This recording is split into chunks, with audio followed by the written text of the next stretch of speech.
What's up, everybody? This is Case Study QB, and we are the Political Junkies, and we're coming with you with a midweek show because, you know, some breaking news came off, and we got this woman, Kamala Harris. She's the VP. So let's see who wants to jump in first on their comments, and then I got a couple questions that we're going to go into. Listen, let's start from out of all the candidates, when we talked among ourselves, she was not on that top list. We wanted somebody. Karen Bass, maybe. I mean, we all wanted Nina Turner. We know that was not going to happen. Yeah. But Karen Bass was somebody that we all thought, you know, if Biden throws a bone, gives somebody that's progressive and it's not really a big threat to his establishment, but at least show us something, Karen Bass would have been good. But he just said, you know, just middle finger to your progressives, pretty much. You know, it's somebody that, you know, John's been saying since day one that he thought that was going to be the pick. You know, talk about that. Why do you think she was going to be the pick? Well, I knew from day one she was going to be the pick. Why? Because if you look back at the history, right? If you read back articles from 2017 and stuff like Hillary, she went to the Hamptons, right, with Hillary and stuff. Wall Street loves her. We know Obama's calling the shot, you know, so they wanted someone. They just wanted to make sure that, what she says at the debate didn't really hurt her. They were just trying to pretend that they were considering other folks like Karen Bass, right? But we knew that she was going to be the pick from day one. So it's more of like, we're not surprised, but we were like, wow, like they really told us, like, you know, like you said, like middle finger to you guys, like we really don't care. Like for us progressive, we always have like that little bit of hope. We're like, maybe we're wrong. We want to be wrong, but like, are we really wrong? And we really try to remain positive. And then they'll be like, go blue no matter who. You're not wrong. No matter who. That's what they want you to do. This is we're watching live the 2016 election mistakes being run over again. The same play. It's like if you're playing, I won't say football because we don't watch football. So, but we're watching somebody run a pick and roll, and you got a big center at the rim, and he blocks you. The next time down, you come down, you run the exact same play with the exact same driver, and he gets blocked again. That's what we're watching right now. We're watching them the exact same fail. Last time, he lost. Bernie, it was a big fight between Hillary. They could have picked anyone. They could have picked Warren at that time. They could have picked throw a bone to the progressives, and instead they picked Tim Kaine, who was arguably more conservative than Hillary Clinton. This time, you know, now they want to check the identity check boxes. Oh, it's a woman. It is a woman of color. And when you get to progressives don't care about checking the identity check boxes. We care about policy. You know, a lot of us weren't fans of Hillary, despite the fact that she would have been the first woman president because of her policy, because of her history. And what do we know about Kamala's history? We know that she's somebody who laughs on stage about throwing mothers in jail for truancy of their children who if they miss school. We see her laugh about smoking marijuana while having locked up many people for marijuana possession charges and marijuana usage. It's somebody who is not a progressive, who more recently has been voting more progressive because she knows those things aren't going to pass. So she can check her progressive boxes on her votes knowing that there's no risk in it. But we know that once she gets in to this Joe Biden White House, the reason they picked her is not because she's going to help him move. They picked her despite the fact that she basically called Joe Biden a racist on stage, live in a debate. And despite that, the reason why they're able to look at is because they know that at the end of the day, she is Biden part 2. If God forbid something happens to Biden where he's not able to continue in office, she's going to pick up right where he left off. And there's nothing to worry about, guys, because she's going to be the one to come in and do exactly the same plan, which is nothing. Yep. You hit the nail right on the head, Gabe, when you said identity politics. I mean, in the beginning, he said, I'm going to pick a woman, right? That was his claim, right? And then all of a sudden, the black community started speaking up, well, it should be a black woman. And then the media caught on to that. Yeah, it should be a black woman. And they just keep repeating that narrative over and over again. And I mean, I wouldn't say he was handcuffed. Obviously, he's always trying to kowtow to the black community. But, I mean, it was basically obvious from day one, like John said, that, I mean, what is the only black woman that's going to basically continue my centrist policies after I'm gone. It was obviously Kamala Harris from the very beginning. You saw they gave her a final test, though. You know, when Bernie had that bill to cut good military point. spending 10% to pay for the healthcare, necessities for the people from COVID-19. Yep. She voted no. So that was probably her final test to see, like, all right, are you with us or are you not with us? And we saw as soon as she got picked, we read about Wall Street people sending massive emails to all their contacts saying, like, look, this is proof that Biden is picking somebody that's not going to go too far to the left. He's with us. So, she checked all the boxes for them. Got the black woman that's also going to be a, centrist at best. I want to pose a question to you guys. What does Kamala Harris bring, or Kamala, if I'm pronouncing her name wrong, I apologize. Kamala. What does vice presidential candidate Harris bring to the table? That's my question, because somebody who didn't even make it to a primary because she was polling so low. She was polling out of the top 3 in her own home state of California. Like, what does she bring? The black vote has been the most loyal vote helping Biden. They rescued him in South Carolina. So it's not even like they're shoring up the black vote, because the black vote has been Biden's most reliable vote thus far. So what does she bring to the table? She brings nothing. It's the same thing as when you look at, like, and I'm from Virginia, Tim Kaine, right? Tim Kaine is a very well-known senator from Virginia. But they say, oh, he'll do well in the Latino community because he speaks Spanish and he did some work in Honduras. And, like, but he didn't bring nothing to the table. Like, he's a good senator, don't get me wrong, from Virginia. He done some stuff, but he doesn't bring anything to the table. And you can't tell us that out of all the black women, qualified women that are in politics, that Harris is the best one to represent the black community. I think she does bring something, though. What she does bring is somebody that could hit back at Trump, because Biden is not. I mean, every time he opens his mouth, it's a foot that goes in there. Kamala is somebody that could go at Trump, and if Trump goes too hard at her, we know how he always talking about women. That's the one place that they think that they could get some traction. If he attacks a woman, and a woman that is a centrist, because he can't say she's too liberal. She can't, with a criminal justice background. And right now, all he's talking about is, being tough on crime and all this stuff. Kamala and Biden, tough on crime, and you're going to talk bad about them and a woman. They might turn out. Might turn out some suburban women right there. Well, have you seen those ads and those email changes? Like, they call her like far, far, far left. Yeah. And who believes that? I mean, some people are going to vote for Trump no matter what. But what they're hoping on is that some of those suburban white women that Trump is trying to kowtow to right now could get turned off if Trump hits her too hard. But that's the thing, right? So, like, we know that the Trump base is set. The Biden base is set. Is Harris really going to motivate Latino vote or the youth vote to come out and vote for them? No, but that's why he doesn't care about. If he wanted to do that, he would have gave us somebody more progressive. But since he doesn't, his strategy is to try to get those middle votes that are independent and moderate votes, that those people that were flip-flopping and voted for Trump but really didn't want to. That's what their strategy is, because if they really wanted the youth vote, they would have picked somebody else. But they can't win. They cannot win with. I'm saying that's what I think they think. I'm not saying it's right or wrong. That's what I think they think. It's like what Gabe said. They copy and paste the same recipe of 2016. And if you look at 2016, it was anything but an overwhelming win for Trump. What it was 70,000 people in a few states, mostly working class states, that took a gamble. They took a gamble on Trump, and they said, I know the Democrats aren't going to do anything for me. I know the Republicans aren't going to do anything for me. But this Trump guy, he might just flip the whole system on his head. Mm-hmm. He hasn't done much for them.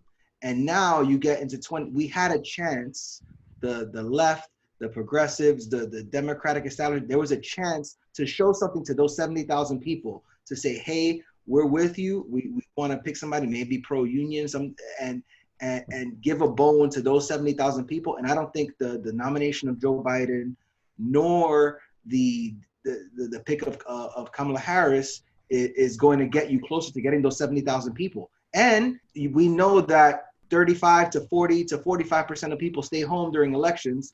I don't think it does anything to excite them either. Yeah, I think people who stay home and just don't vote, and you have to excite those people out. You got to give them something to vote for, and I don't think either pick does that as well. So it's playing with fire. They in 2016 they ran the most unpopular candidate in Democratic history against the most unpopular Democratic candidate in Republican history and presidential history.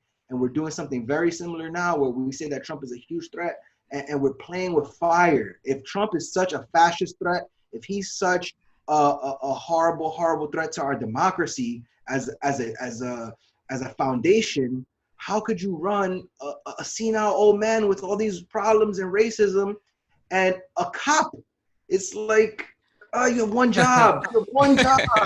Carlito, I know you want to say something, so you go ahead, and then I'm going to pose a question and go to Izzy with that question man. first. I Go think ahead, that's what they're counting on. They're counting since it's Trump and he's so terrible, they think they could get away with it. They could get away with, bringing in, Joe, Scranton Joe that takes the Amtrak, and he'll get those middle class voters. Yeah. And then as far as picking a centrist candidate from before, I mean, they're doing the same thing. It's paint by numbers. The only difference now is they're using a brown crayon. Yeah. The thing is, real quick, one quick point. The thing is that the Democrats are not ready for the chess move that Trump is about to pull. He's coming. I will say though, There's going to be a chess move coming, and they're not going to be ready for it. To answer Gabe's question, though, I mean, the only thing, obviously we all know that this is a nonsense pick, but the only thing that I would say she does bring to the table is that she is a pit bull when it comes to, like, the public. She is seen as a pit bull. She attacked Biden in those debates hard. And so I think that since Biden can't do that to Trump, and Pence is, I mean, basically milquetoast, as our boy likes to say a lot, like that's the one thing that she does bring is that pit bull fighter mentality. Obviously, we all agree this, it's not going to help. It's not going to matter much at all. But at least to the public, she could be seen as that fighter type. But we saw that she went for Biden, and she had her little cute line about "I was that girl that was bust" and all this stuff like that hit. But what is she gonna do when she's hit? And while Trump is, for all his terrible policies, he's hearing people like when Kim Kardashian tells him to release people from prison. He's showing that he's flexible and stuff like that. He's going to go, I'm trying to give bone. There was, I can't remember off the top of my head, but there was a policy that he passed recently that was actually a pretty decent policy when it comes to prison reform. I can't remember off the top of my head. But when she comes on stage and when he gets hurt, he's going to say the same things that who said, that Tulsi Gabbard said, and she mutilated her on stage in front of America. People have forgotten about that. But all you got to do is say that one more time the same way. And there's plenty that Tulsi left out when she said that all the things that she brought up that were true about Kamala Harris. We haven't even talked about her failure to prosecute Steve Mnuchin from One West Bank, who was foreclosing illegally on service members that were overseas fighting. And there were old rules. ladies. I used to work in a mortgage company. There are rules that say of who you can institute foreclosures. They were prosecuting. They were not prosecuted. They were foreclosing on veterans. They were foreclosing on an old lady that owed something like, I think she owed 30 cents or something like that. 30 cents. Yeah. Like 30 cents on her mortgage through a clerical error. And they took her house because she owed 30 cents. They took this old woman's house. And Kamala Harris refused to prosecute him. And sure enough, what happened? Later on, when she's running, who was the only Democrat that took money from Steve Mnuchin? Kamala Harris. Yeah. All right. So I want to jump in here real quick because I want to talk about first to what John said. I think we give Trump too much credit, man. Don't give Trump too much credit. I don't think he so far his campaign hasn't been as savvy as when he ran in 2016, and I personally think is because he doesn't have what's his name slipping me. Steve Bannon, I believe his name is. Steve Bannon is not the campaign manager or is not one of the advisors, and he's more of a populist guy, and he got kicked out of Trump's office once he got elected because he was actually trying to get Trump to raise taxes on the rich, and I think that he got politically assassinated. You could see on Morning Joe they were saying, "Oh, Steve Bannon is the real president, President Bannon." And you know how Trump is, that as soon as you put somebody above him, he's gonna kick them out of the White House, and they successfully did that with Steve Bannon. So we're gonna wait. Let's mark this day. You know what I'm saying? We're gonna look at John. We're gonna look at my assessment. We're gonna see somewhere down the line we get some kind of rook move or a queen move to get to get to the. It's coming. All right, and then case. I think he fired recently his old campaign manager, and I think one of the reasons that was speculated was because they were giving him too much credit for Trump's success, so he got jealous and fired him. This guy is a child. He's not that smart. And then I want to make a point to what Carlito said. If Bernie was there, a lot of people were saying, "Oh, he can't get Nina Turner," because they actually said, "Oh, she's too black," whatever that means. So he could have literally gotten a Nina Turner as his VP if he wanted to. And I personally think that's when you would have. Right now is really up to the presidential nominee to get the vice president. But if Bernie was the nominee and he wanted Nina Turner, now you're going to see all the what's the words, like the rules are going to come into play and the delegates are going to come into play and they're going to be like, nah, we don't want her, so we want this. Like right now, they're just picking whoever it is. You understand what I'm saying? They don't care. They're telling us this is what we're doing. You're falling in line. You blow no matter who, and that's what you're going to do. And if we end up losing, it's your fault and not ours. That's what they do. So let me go into this question. Gabe, you want to say something real quick, or let me go? I was going to say real quick. John was talking about the master chess move, but what happens when Joe Biden has to be on a debate stage with Trump? Like, if it happens. If it doesn't happen, Biden's going to cruise to the White House, honestly. Mm-hmm. But if it happens, let's just pray it doesn't happen. If it happens, I mean, when the circles that Trump's going to run around him, on all angles that Joe's not even going to be able to respond, it's scary. Man, at this rate, we're not going to have any debates then, because we know that Mother is not going to let Pence debate a woman. So the question I want to pose is, I personally think Amy Klobuchar was promised the VP pick and to get out of the race. Biden called her up and said, "Hey, we need to consolidate the moderates." She said, "I ain't coming out. I'm about to make a comeback right now." They said, "Listen, we all gonna come against you, but if you join us, we'll make you VP." And I think, what would that look like? Would you guys prefer Amy Klobuchar, or let's go with that question first? I think Gabe hit the nail on the head in the last overtime for Political Junkies, where he basically said it really doesn't matter, right? At the end of the day, no VP pick is going to make any difference when it comes to progressive policy. One thing I will say, I think Alito was the one that brought up the Pentagon budget, reducing by 10%. Klobuchar did actually vote yes for it. I don't know if that cost her at all. I mean, I doubt it. We talked about the fact that we wanted, that they wanted a black woman to be VP, but she at least did that symbolic vote. I mean, give her a half a point for that, I guess. That's true. Good point. Aside from that, they're essentially the same. Go ahead, John. They're all the same. There's Amy Klobuchar, anybody from that centrist squad, they're the same. You could just swap the name and it's the same policies. Izzy brought up that vote, but would we be able to bend a Kamala? Because even before she ran, she jumped on board for Medicare for All. She didn't even tell her staff. I remember that video. She came out, she was talking in front of an audience, and she said, "I didn't tell my staff, so they're going to be surprised by this, but I'm for Medicare for All." Which, to me, that just shows you how unprogressive she is, because she had to surprise her staff and all this stuff. Go ahead, John. She said that just for the hope that she will get some vote in California. She only got 7%. Yeah, she didn't win her state. She got 7% in her own state, so she will say anything that she wants, just to say that, people would say that she's progressive. She's not progressive at all. We think it's harder to push from the grassroots, from the outside pressures, Kamala Harris or Amy Klobuchar? Same difference. Yeah, that's a tough question. I don't know. I don't know. I don't know. The only problem I have is that the grassroots haven't shown that they are even strong right now. Like this. Go ahead. But let me answer your question about the pick. Because I think it's a lot of us don't give Obama some type of credit. Obama did the same thing that he did with voters, right? He promised us all this big change, and I think he did the same thing to the whole group. Like, Elizabeth Warren in the world, the Yang of the world. You're gonna be VP. You're gonna be VP. They were like, you're gonna give you this, I'm gonna give you this, you're gonna be VP, this. They got nothing. They don't get a speech at the convention. They don't even get considered for VP. So how does Yang feel right now? How does Andrew Yang feel right now? Oh my goodness. So they sold their soul for nothing, for literally nothing. Obama pulled that, like, all great speech, like, oh, we got to be in this together. We got to fall behind Joe. You're going to get this. You're going to get that. And, like, where's Warren? Warren did he win in the VP? Yeah. Maybe cabinet positions or something. I don't know.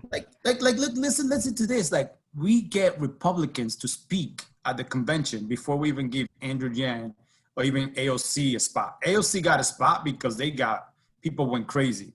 And she's getting that big of a stage and stuff like that. So, yeah. I mean, so they pull their move. They, like I said again, like we said at the beginning, copy and paste, hope for different results. Not only that, but since we're talking about convention speeches, they only have, I think, like 2 Latinos that's going to speak. Well, I was watching Bree Joy Gray's Twitter, and she said that she had a tweet where in 2008 they had like 11 Latinos or so. It was like a whole bunch of people it had a lot more diversity than they had right now.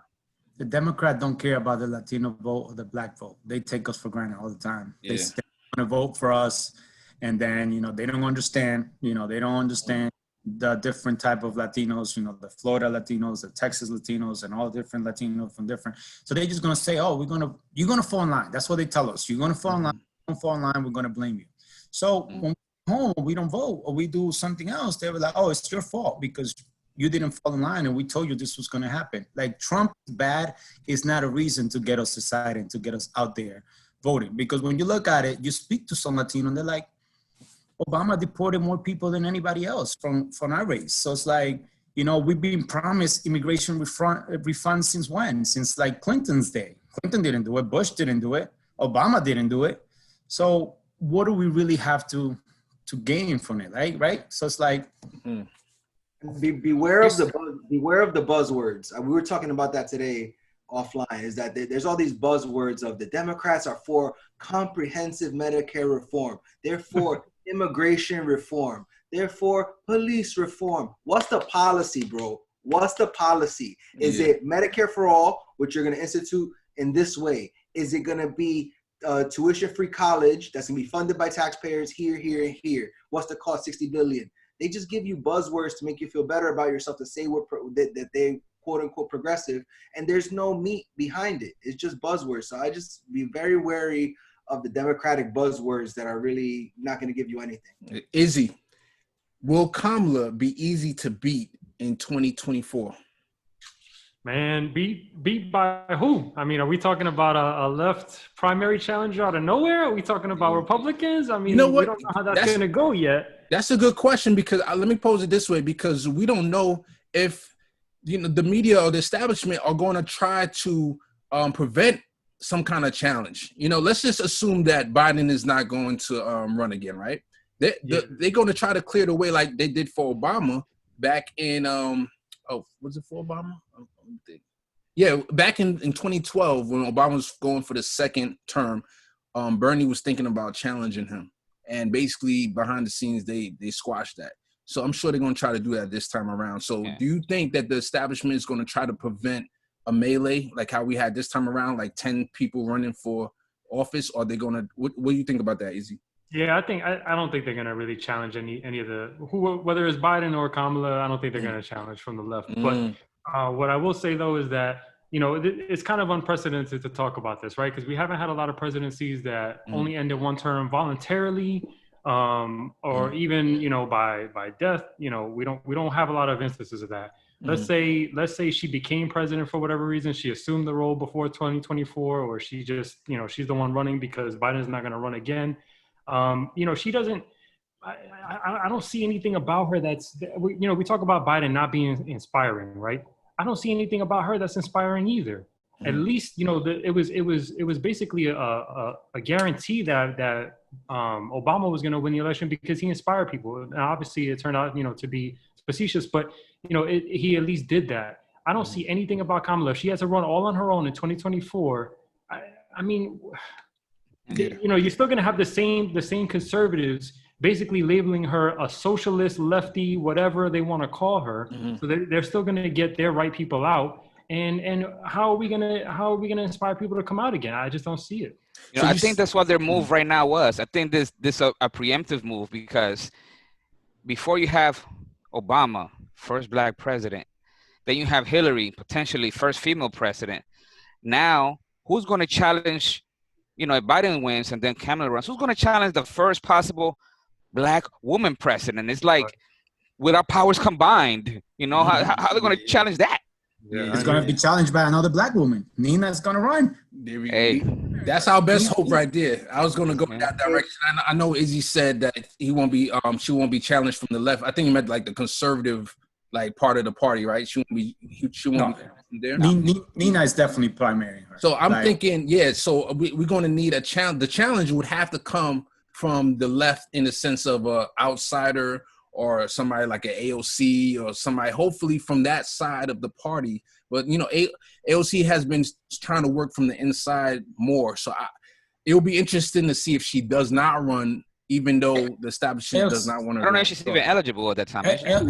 No, she'll be eligible. She'll be eligible, but she's not running. LC is just, in 2022, she's going to run for Chuck's seat. She's going to do the Senate for 6 years. And she's not going to. Why wouldn't she run, though? Why do you think she wouldn't? Why would she at that time try to go against Kamala? We know that she doesn't go even against Pelosi at times, so it's like Nina's the one that will go against them. Nina will be Nina does not care, and she's going to go after them because she's going to call them on their BS. I don't think LC will do it. I think me being selfish, I would want inside-outside track, right? So the outside track would be Nina, who I don't want. People are saying that she should run for this office, that office. No, I don't want her running for office, because let's say she's going to win. Whatever she runs for, I have faith that she will win. And now you're an insider. And so now you have to conform to certain things. Me being selfish, I want her to stay on the outside, do the podcast, build relationships with the grassroots, meet the different organizations, do it on a low, and then maybe 2 years before it's time to run, boom, jump into the race and go running from the outside. Be bold as we know she could be. She's been in the inside before. And Exactly. And I think that's why she wouldn't run again, or run for office to be on the inside currently. So because she knows how it is that when you're on the inside, you have to conform to certain things. You know what I'm saying? So the outside, that's the outside track. The inside track would be AOC. I would want her to run for Senate, do exactly what Obama did. You run for Senate, and then 2 years into it, he ran for president and he won. So that he did something unconventional. And usually people will say, oh, you got to wait your turn. And he didn't, and he got all the way through. So AOC do the same thing. We have that insider's outsider. AOC is really good with the media. The media love her right now. Nina, she could get on Joy Reid's show. I think after a while she might fall out of favor with them. Yeah, but I don't think AOC will, she has it in her to primary Harris, if Harris is it. That's really? I don't think so. Hey, Izzy, go ahead. I was just gonna say she would the media would turn on her so quickly. Yeah, she's a media darling now, but to run against Harris when we all expect Harris to be the nominee for 2024, the media would turn on AOC so quickly.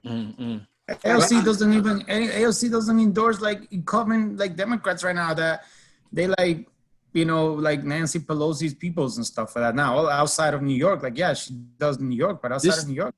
This is the thing with AOC. Somehow she is Teflon Don when it comes to the media. Almost she could do no wrong to a certain extent.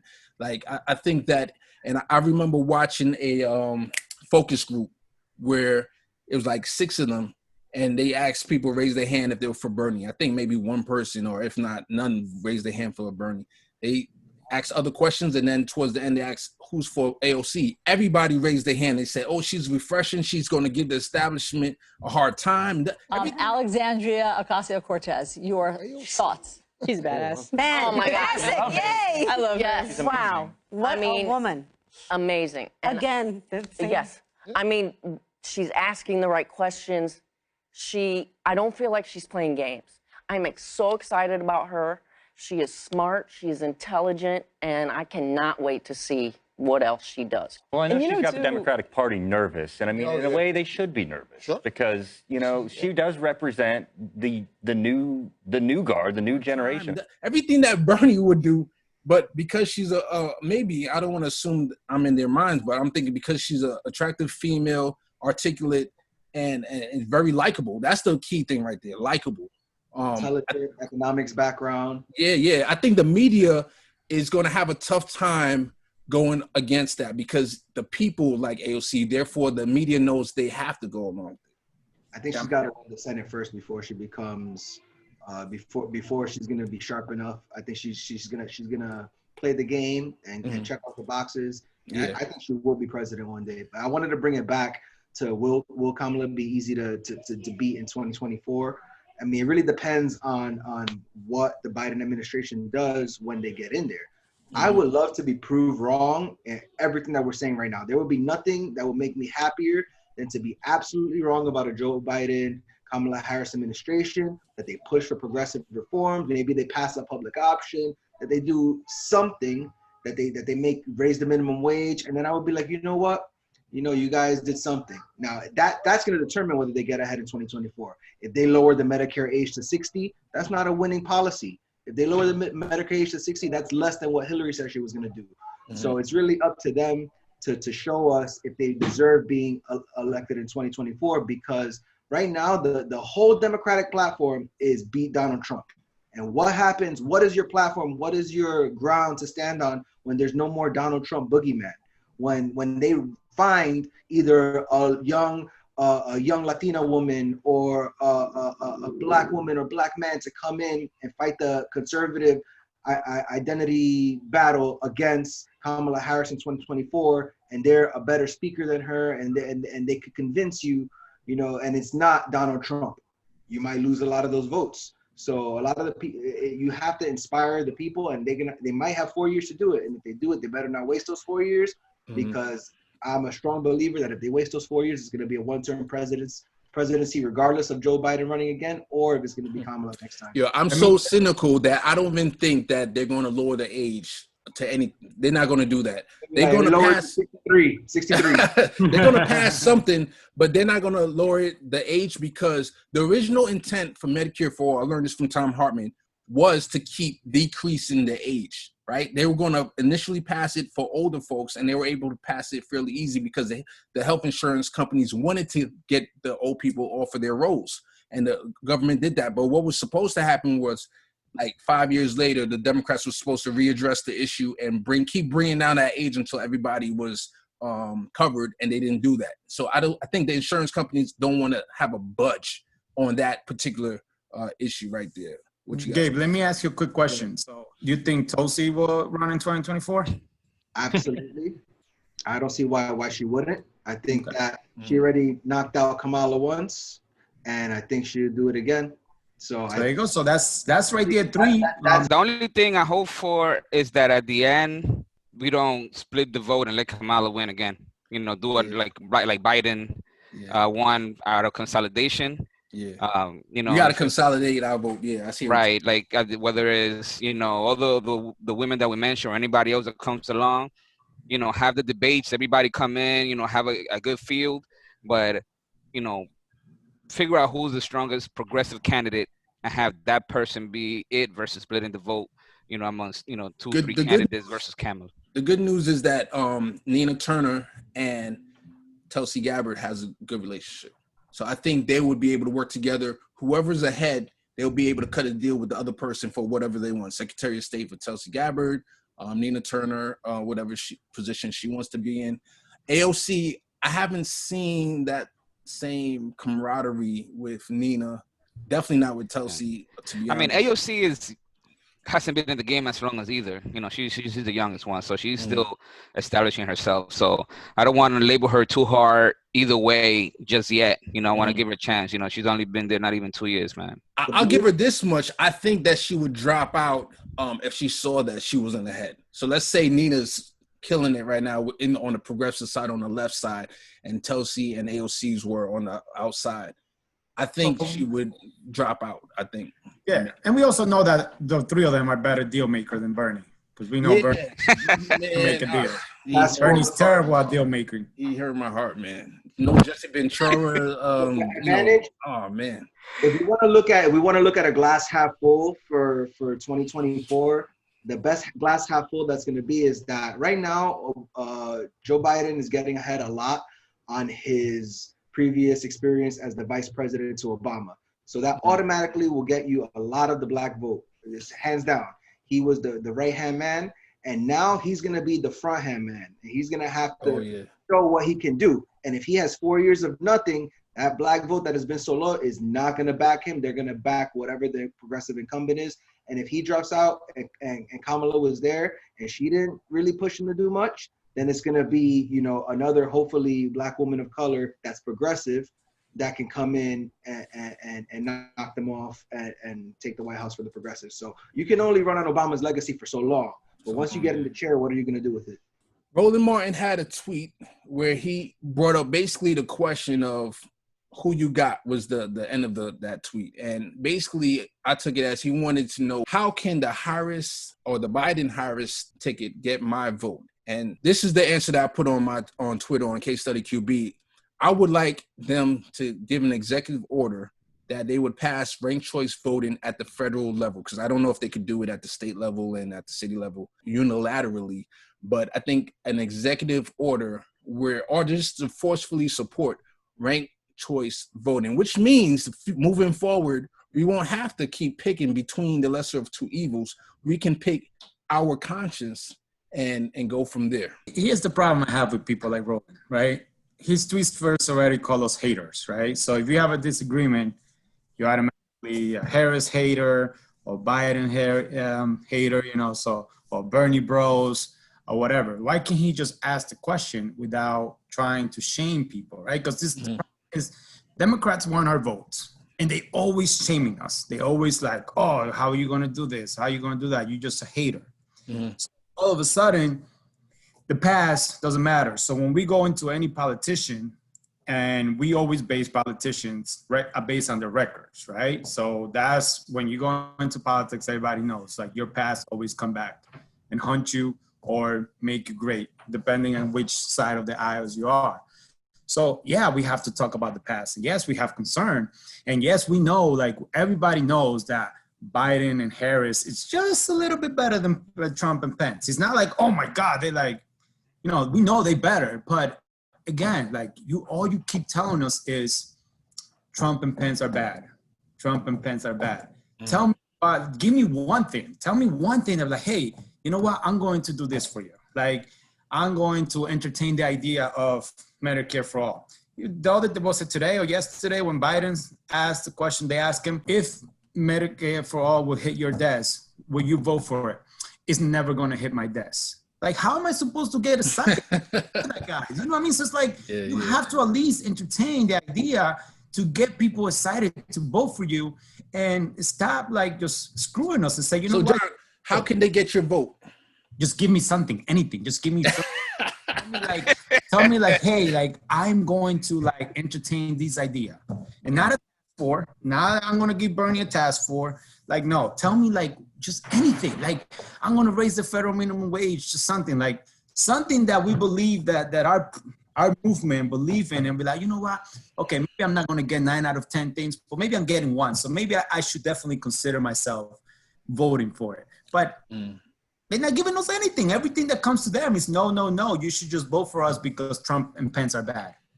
So I think for me, one thing they could do, and I'm stealing this from Kyle Kalinske, is come out with a list of executive orders that they're going to support day one to show that they can make some change immediately.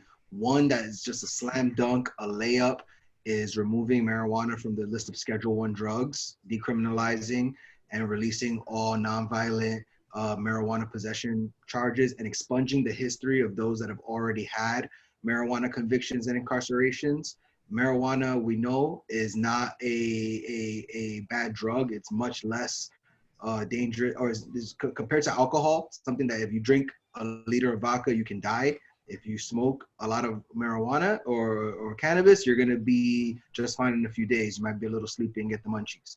So we know that the safety is there. I say this as a person who doesn't smoke because I have asthma, but it's such a common sense position that you could have something that is so dangerous like alcohol that you literally can poison yourself if you drink too much and die in one night, versus something that's a plant that's natural in its natural form and it can't really hurt anybody. And you're separating families. You're locking up a whole generation of fathers for possession charges. And I think that's one layup thing that you can give me, that you're gonna start undoing the wrongs of the war on drugs that took place, where drug usage should not be criminalized. And now you see that when the opioid epidemic started hitting, conservative America, it became all of a sudden a health crisis, and it wasn't a criminal justice issue anymore. So if they did that, I would consider that an olive branch. I don't know if that's enough, but it may be. If they told me I was gonna do that, I would do it. I would vote. Carlito. Yeah, I mean, any of those things are good. Medicare for is probably the number one thing, but something that I just thought about right now is real police reform. I know the Biden just wants to, give cops more money, but even without defunding the police, I think they could do something that, we learned from one of our commenters in the previous video that Colorado is doing right now, which is not completely eliminating, but seriously and constricting qualified immunity for the cops. The body cameras, mandatory body cameras, regulations about, I think it's their bill said that they have to be released within 35 days, all video. They got to get consent from, anybody that might be on there, but 45 days it has to be out. If they give me those things, even without defunding the police, but really holding them accountable, then that would be something that could let me know that they're giving me something. Let me a little bit excited about it. Yeah, don't come and tell us that you're gonna give them a $300 million budget to educate them. Yeah, go ahead, Izzy. So I'll say two things. One is that I completely reject Roland Martin's question. I mean, as we all kind of do, we don't just have two choices. We have more than that. We can choose to vote third party. We can choose to not vote for the president and vote down the ticket. I mean, that we don't. He's asking which one has a better shot at getting our issues addressed. The answer is neither. Honestly, neither. We have no chance of getting any of our issues addressed. But what I will say is that as the environmentalist of the group, as the quote unquote scientist of the group, Green New Deal, you give me that, you got my vote. That is single-handedly, I truly believe we have 10 years or less to completely do a 180 on the way we are destroying this environment, or else our species will not survive. I truly do believe that. If you give me a Green New Deal that fixes that problem, at least in this country, over the next 10 years, you got my vote. Anything short of that, I'm afraid for our future, to be honest. So he's not going to do the whole Green New Deal, but is there a specific policy within the Green New Deal that if he seriously comes out and campaigns on it, what would that be from the Green New Deal? You got to do that. That's the problem. I'm done kind of talking about, here are the things that we can sacrifice for the environment in order to try to make this work. We don't have time to sacrifice that. I'm sorry that we just don't. Yeah. So, I mean, the Green New Deal, right? You implement, let's say you reduce fossil fuel emissions. Let's say you start, running completely off of renewable energy. Why not? I mean, you're going to have to give people jobs, right? So you're going to have to give them training. We need it all. Unfortunately, we're at the point where we just need it all because we didn't plan for this 20, 30 years ago. Nah, totally. I totally agree with that. The last thing we're going to talk about is a tweet that it was a really good point that this guy, Rick Paulus, that he put out there that had a Daily Beast headline, two headlines. One that said Bernie bros are loud, proud, and toxic to Sanders' campaign. And then another Daily Beast post that said, Kamala Harris built a digital army. Now she gets to use it. And it just shows the bias between what they call the Bernie Bros and then what we call the K-Hive and how it is portrayed in the media. And to me, it just shows how much the media is a super PAC for who they prefer. So that's why I think it is important for AOC to be a media darling to a certain extent, to play that insider's track to a certain extent, and we'll see how it goes. But I'll let you guys talk about this tweet. Go ahead.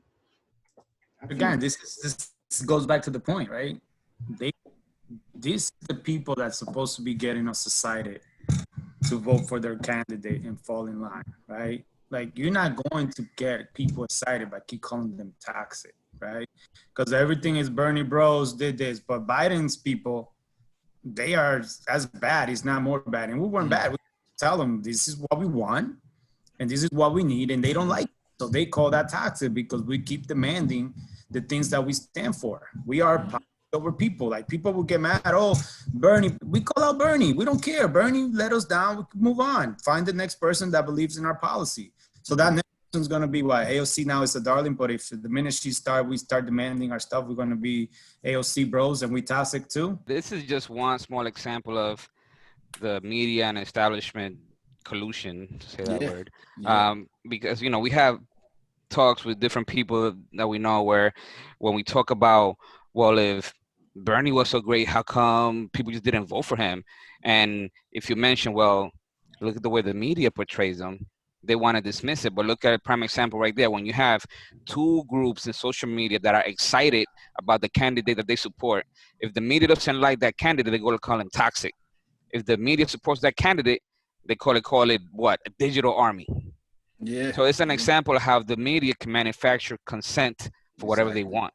Exactly. I mean, I give a personal example that I love my mother-in-law. She's really into politics, and I had her sat her down and watched the Bernie blackout, and she was really amazed by that documentary, and she saw from a different point of view how the media covered Bernie Sanders. But like I think it was like a week or two later, my wife said she had a conversation with her, and she brought up something about Bernie supporters are so mean. So it was like after she watched the Bernie blackout, and it's still because she watched CNN so often in these mainstream media, it still can creep back into your mind. Yeah, I mean, she just saw one little documentary, but the other side just keeps reinforcing it day after day after day. By watching CNN. It's hard to fight that. And that's why hopefully, independent media and, maybe us could do a little bit of, our part to get people informed and show them, not that they have to agree with us, but at least show them a different perspective so they could, make better decisions. Can we do Shaun King real quick? Yeah, sure. Let's bring in Shaun King. I'm very disappointed. I don't know, Case, if you want to run through it real quick, or we'll put it up on the screen, but I've been a big Shaun King fan, like, for a while. And I've always been hearing the people that have said, watch out for him. He's going to go whichever way the wind blows, and watch out, he's a charlatan. And I've never really given that too much credit because I'm like, at a minimum, he's posting videos. He's getting the news out there. I'm seeing a lot of first-time clips of police brutality that I'm seeing through him. But for him, like he has tweets in the past where he was showing that he would never support Joe Biden and Kamala. And then now, Kamala's the vice president, and he's praising her and her accolades and this as a black woman, HBCU grad. It's like, to me, as a Hispanic male, if Ted Cruz or Marco Rubio is the president, as a Hispanic man, he's a very educated this, and because of that, I got to support my team. Like, no, just because they're your skin color, it doesn't make you the person that they're the right person for the job. It matters about the policies. I would never go and say, oh, Marco Rubio is so educated now, I'm going to hands down support him for the Republican nomination because he is Spanish or he's Latino. It's like, it just really hurt me to see that it's a big flip and it's sad. Yeah, it's one of those, like, again, like, never, don't not to take credit for the work that he's done. He has done a lot of good work for the criminal justice reform and, everything, and still respect the guy. But yeah, I was definitely disappointed when I see that, you go in and all of a sudden, like Gabe said, like, oh yeah, Harris is so progressive. Let's forget her past, she's been so great since she's been in the Senate and blah, blah, blah, blah, and all this stuff. And it's just like, really, bro? Like you didn't have to praise her. You could say, yeah, something, and then when you get called out on it, you go and put your other tweet like, oh yeah, in 2018, I said this, or 2017, I said this, but she have grown on me. And I get it. Like, people do grow on you and stuff, but like, you're supposed to be a progressive, like, icon. And didn't he meet with her? Or her team or somebody? Something. I mean, he did something, but again, like, don't call her a progressive. Because I think that could be something, because we know how sometimes the media, they're afraid to call out people when they want that access. You know, Yeah, like that's true. So it's possible that because he's been I don't remember where I read it, but there was an interview, or they interviewed a few people, and they were, pumping on Kamala Harris. But they interviewed him, and he was talking about how I think he met with her people, and she Yes. explained his policies of where she is now, and and now he's talking about how he's seeing her growth. So I think, it could have been one of those things where maybe starstruck, maybe just having access, maybe. It's like with Trump. People say like, well, he's good with me. He's friendly with me, and they ignore a lot of the bigger picture just because they're a good person to them. So having that access could influence the way he sees her now. Yeah, but don't offend us and call her a progressive. Like, Nah, I totally agree with you, John. I found that offensive. Like, I get it. Yeah. You can say, hey, I'm supporting the party. I will vote for it. I completely need to take Trump out. But when you call, Harris a progressive, you being offensive to our movement. Yeah, the way they try to voter shame, people that want to not vote for Biden or third party, I'm not gonna voter shame people that want to support Biden for what just because they think is better than having Trump. But don't lie saying that he's great or she's great or progressive or anything like that, because then dishonest. Then I don't believe you. I don't believe you. If you want to support somebody because you think there is a greater threat from Trump, then that's your right as a citizen.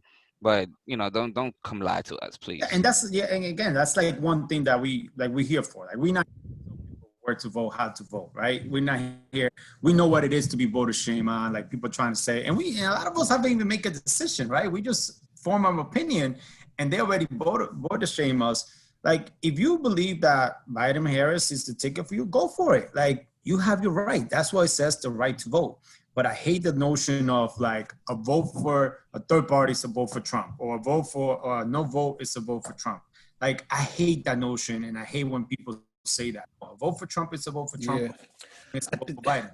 I know that Bernie, a lot of us are mad at Bernie right now for a lot of the weakness that he's shown. But one thing that Bernie will always be the OG of the progressive movement is because he has shown us the type of politician that can stick to his values for years after year after year, for over 30 years. And he has been the model of what we want in a politician. Maybe at the edges you can find disagreements, but at his core, he is solid. And for us on the progressive movement, our leaders, people like Shaun King, who I consider a leader, he was a big prominent surrogate in the Bernie Sanders campaign. I can't understand why we keep getting tricked. Like, this Kamala Harris is jello. She shapes to whatever she needs to shape to get the next position. And I don't understand why he can't see that. As soon as a politician shows you who they are, believe them for the rest of their careers, as far as I'm concerned. Yeah, I agree. I don't know if he can't see it. Maybe he's seen it. He just sees some advantage in it. Is he? I agree with your case, and it's this whole discussion is almost giving me PTSD, right? Because back in 2008, no, I'll tell you why. Because back in 2008, I was a huge Van Jones supporter, right? I actually have the Green Collar Economy book. I have it autographed by Van Jones, and I mean, he would come out with clip after clip after clip, all the way up until probably like 2015, even some points in 2016. As the progressive leader, he had a lot of great things to say about Bernie in the beginning. And then all of a sudden you see him more on CNN and all that. And all of a sudden the narrative starts to change all the way up until 2020. And there were times I would look at that guy and I'm like, who are you? What are you even saying to the people right now? And it's exactly the same thing that's happening with Shaun King. I agree with Gabe. He's been a leader through this criminal justice movement. He's taught me so much about how Black people get treated by the cops and by the rest of society.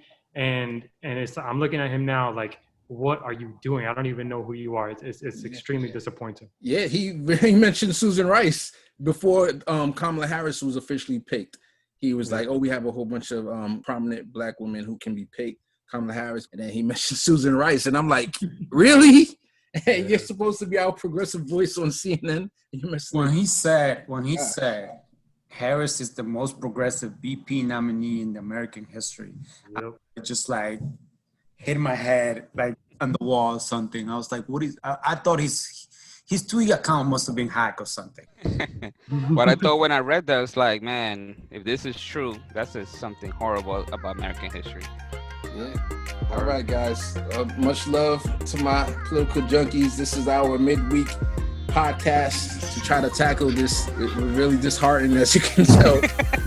But let me give a little quick teaser for this Saturday or next time the next full episode drops. We're going to have Niko back. We're going to have Kit from Harlan's Media, Kit Cabela. But we had our man Niko shout us out on his live. It was really nice, but then he said that we didn't want to debate. We don't want to debate. What you guys feel about that real quick? He said that we didn't want to debate. We're debating him. We gonna debate him. And what we gonna debate him on? Or whatever he wants. Oh. And if he wants to come and talk about Tulsi, we're gonna debate him. No, John, I'm letting him know. Let him know. Put it on camera. Put it on live. John, let me talk, man. I'm trying to set this up. Jeez. All right. So what we gonna debate? We gonna debate AOC. Niko had that big article that kind of caught fire on the internet. So we're gonna give the other side of the story. Some people are gonna be for him, some people are gonna be against him. So we're gonna have a nice, lovely debate with our brother and our fellow MCSC members. So look forward to that, and that's coming soon. All right.